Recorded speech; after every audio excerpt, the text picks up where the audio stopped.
In this video, I'm gonna teach you how to use Afterpay with Square. It's a very quick and easy process, so make sure to follow along. First of all, I recommend that you go over at the Square Support Center at squareup.com and you look for Afterpay. Make sure to read through the Afterpay article to answer all of your questions regarding Afterpay.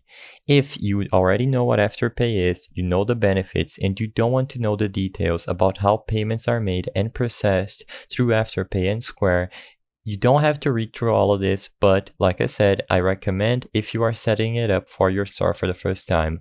Regardless, the process to turn it on is very simple. You simply have to access the online page for your store at your dashboard, and after you select online, simply hover over the settings at the bottom left corner of the screen, and under the settings on the drop-down menu that appears, select the checkout option. Within checkout, you should see all of your payment methods, and inside of there, you should also see Afterpay. By default, it's disabled as you can see by the unticked box, but you simply have to give it a tick and it will be automatically enabled as soon as you save the changes on your dashboard. You can enable it, disable it at all times, and like I said, I recommend reading this article if you have any questions of how this process works.